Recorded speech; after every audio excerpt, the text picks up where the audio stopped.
Well, hi all, well, big welcome back to the channel. Well, yep, it's been another busy week, so let's have a look and see how we're getting on.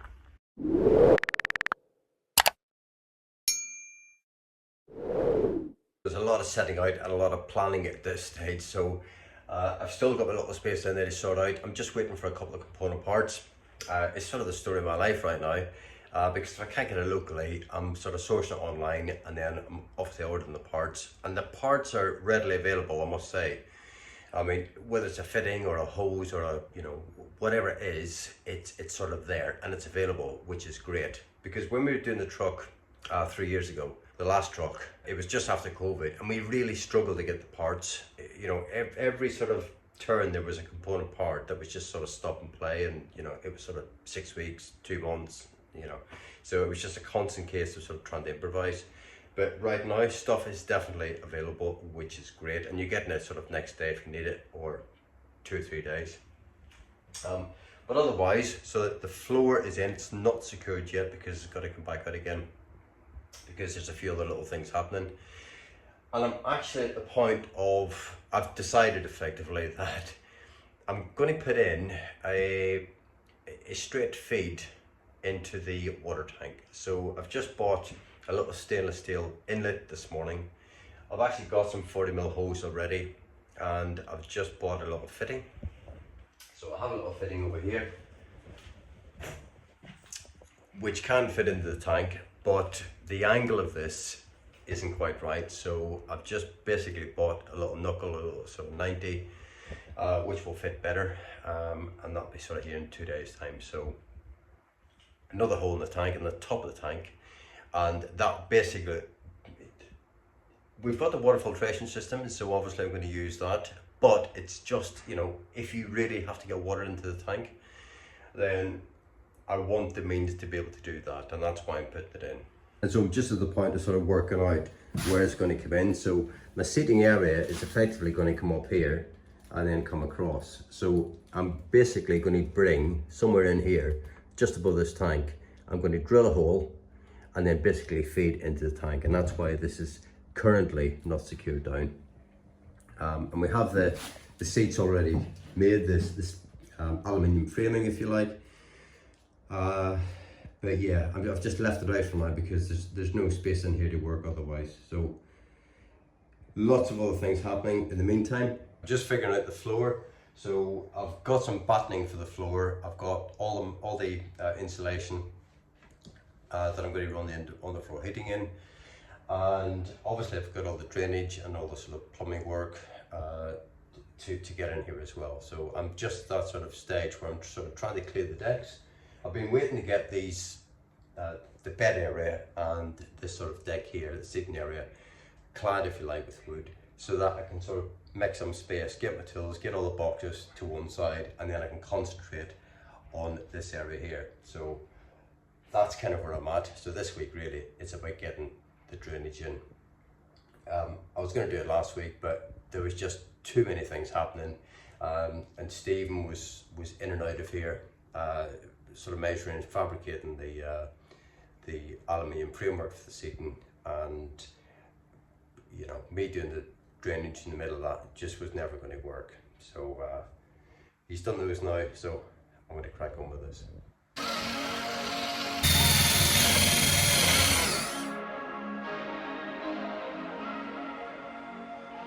So my freshwater feed is in, it's connected to the tank. I've got a breather in as well into the freshwater tank, which is good. And I'll just put a little extension on that, a little bit of hose up the sort of on the side of the seat. Yeah, lots of other stuff happening. I've really got to secure this wood now. That's probably my next job. I've got a little sort of hole to cut out at first with the jigsaw, get it secured, and then get these seats bolted to it. I core drill a hole above the centre unit in case I ever need to change it. Jigsaw a section to accommodate the water fill inlet, and double the floor where the table base will be sited. There's dozens of component parts that require preparation, so I make a start on the pumps and water filtration system. I cut a piece of board to facilitate the water filtration system and temporarily place the seat over the service area to fully understand what space precisely I have to work with.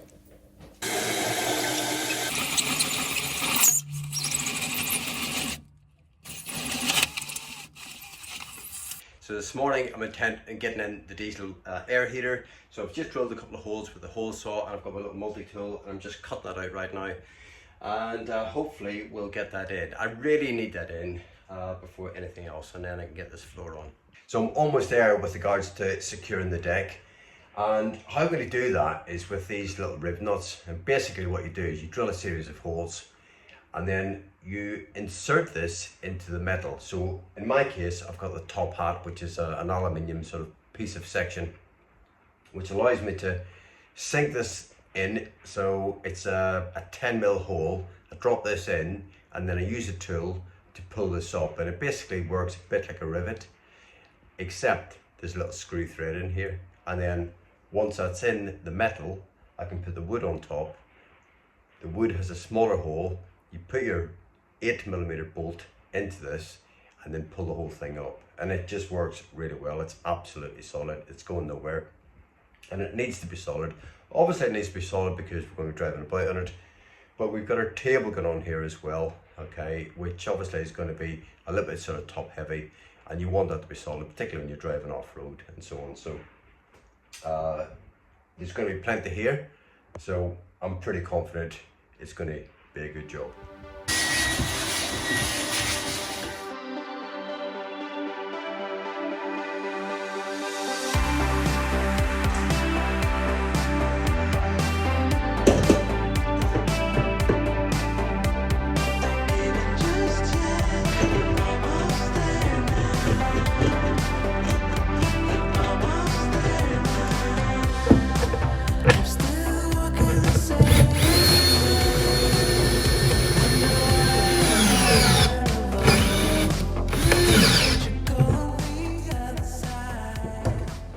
The floor at the front is bolted down, it's solid, there's no squeaks. I've actually had to remove one of the boards, take a little bit off it because it was rubbing up against the side wall, so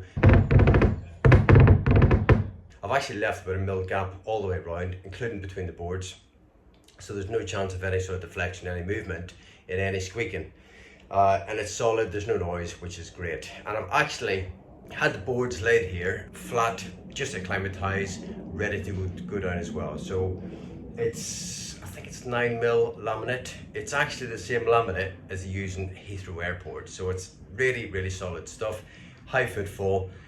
Probably a bit of an overkill for this build, to be honest with you, but we got a really good deal on it, and we sort of like the color, we like the product, so that's what we went with. So very shortly, I'm hoping to get that down, and then I can get the seating in, and so then crack on with my little service area.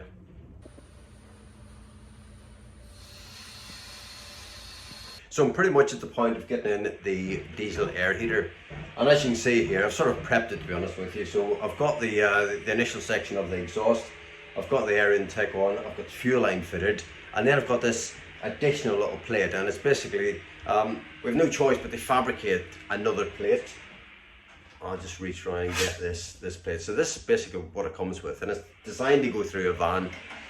Obviously the van's got a metal floor, and it's got a heat gasket underneath the heater itself. And this would then go on the outside. I mean, you can buy sort of separate covers with a little circular one on eBay, for example.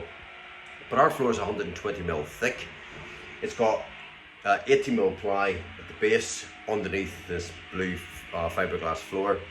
And from a safety point of view, from a sort of fire prevention point of view, if you like, because these things generate a huge amount of heat, what I've done is I've actually wrapped this, you can see here, I've wrapped this basically in a sort of fire retardant material, the kind of thing you'd see on sort of motorcycle exhausts from time to time, with a couple of stainless steel, almost like zip ties, if you like. Okay, so that sort of just keeps that in place. And I've also got, just to be sort of belts and braces, if you like, I've also cut out a piece of material, okay, just to absolutely make sure that there's no sort of heat transference, if you like, onto the floor.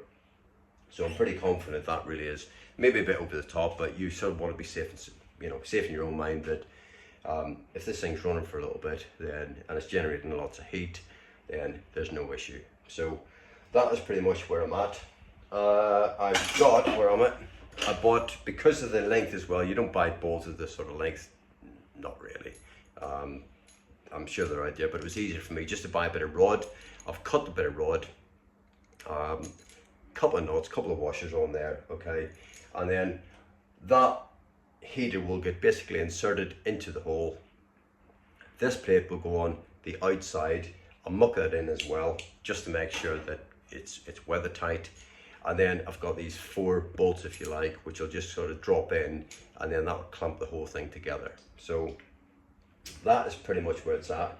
It should be really simple. It's taking a bit longer because clearly I've had to drill a hole and it's a bit awkward. So it's a sort of thing, it's just sort of, you know, it's a sort of an hour's job, but it's not, it takes 2 hours, you know, by the time you do this sort of thing. So that is where I'm at. So I'm going to get this in now and hopefully get it all connected up. We remove the wind deflectors to best position the brackets for the brush bars. It's pretty tight, particularly on the driver's side.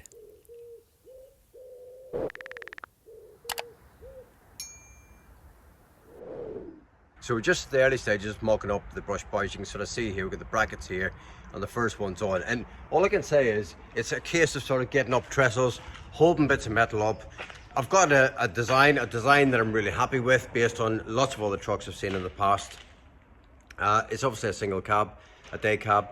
And so I wanted it aesthetically to be pleasing, but I also wanted to do a job. So I'm trying to sort of find that middle ground. I think it's sort of getting there. We've got most of the sort of main elements in place. The brackets are probably the main thing. It'll be bolted to the back of the cab as well on a couple of plates. And then it'll be an aluminium base on the sort of rack itself. So it's slow, but it's getting there. Time to get the garage area enclosed, so I jump on what will be our bed, mark out the board to drill and fit the riv nuts, just like the front seating area.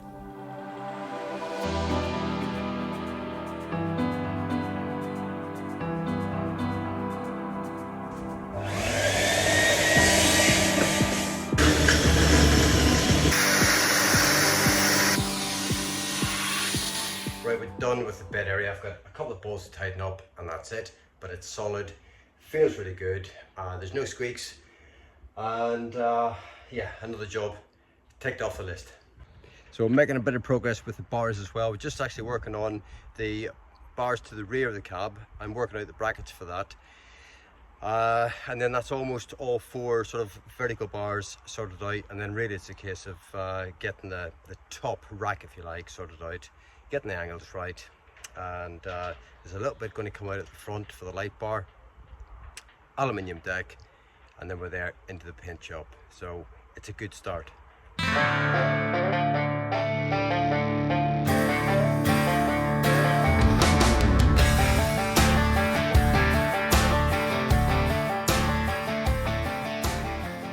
Well, it's been a fairly lengthy process, standing on these trestles, trying to gauge exactly what is right in terms of fixing points, how it's all going to be fixed together, because I want it bolted as opposed to all welded. I want the ability to take sections off or take it off bit by bit if I need to, but I'm really pleased with how it's turning out. So I've just had a call from Anthony at Easter Commercials. They're the guys that painted the truck. And we left the toolboxes with him a couple of weeks ago, and he's just rang this morning to say, boxes are ready, come and get them. So I'm looking forward to getting these on the truck because it'll almost complete the truck. The lights have got to go on the back, and that's it. So it's not going to happen today, but maybe Monday we'll get the whole lot fitted, and I'll give you a little walk around.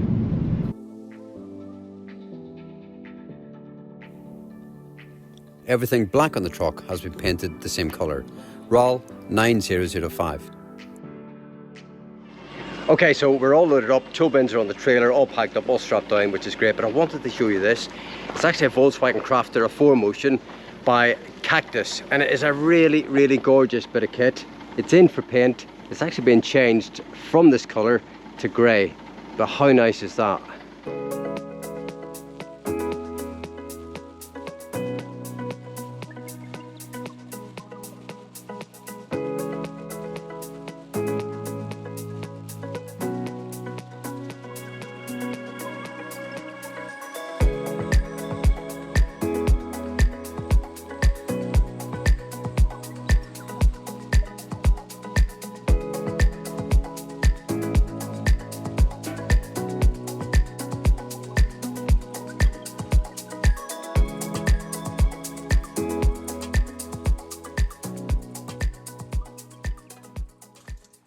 Well, that was the end of another good day, and right in front of me is a sight for sore eyes.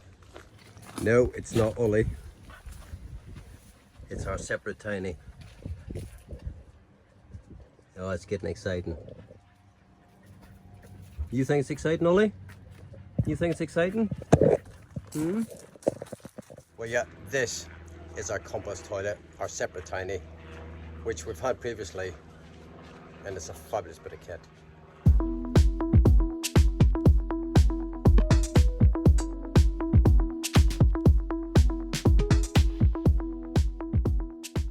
This morning's been about getting the bins on, or certainly the rear two bins, because I need to move the truck on Wednesday.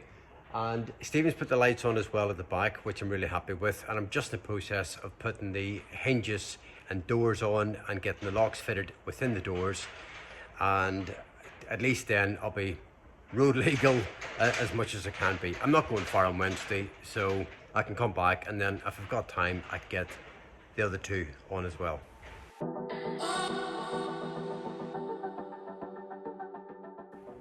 So very quickly I'm going to talk about the cut through. Obviously we've got our door and we've got our pad on the other side, which is great, but it's obviously open to the elements, and it's open to the elements until such times as I can get a bellow in there. And I couldn't find anywhere. Atkins and Voss said they had it initially when I spoke to them some time ago, and then when I come to getting it, they didn't have any. And so I sort of searched the place, and the only person I could find in the UK that actually sells it is Campervan Culture. And I spoke to Jed, and honestly you couldn't wish for a more helpful guy, and he sent it out next day delivery, which is just unheard of. It was just such a good service from sort of 4 o'clock in the afternoon. I had it the next morning, and it was a great service. And so basically it's a piece of rubber bellow which allows for that articulation, and I've got it here, and it honestly, it's really simple, but it's really effective and absolutely necessary when you've got this sort of arrangement. So what we're going to have effectively is an aluminium surround around the door, and then this is going to be fixed to it. And as you can see, it's just a piece of rubber bellow, all right, where it can attach one end on there, one end on there, okay, and then obviously that's able to flex. So if you're doing a build like this yourself and you're in the market for a piece of this rubber bellow, then speak to Jed at Campervan Culture. He sells this by the meter. He's actually got an Overland truck himself, so he understands trucks as well as campervans. Have a look on the website. There's lots of stuff, other good stuff there. And as I say, the postage, next day service was excellent. Well, that's enough chaos for 1 week. I'm going to tidy up, and I'll see you next week. Bye for now.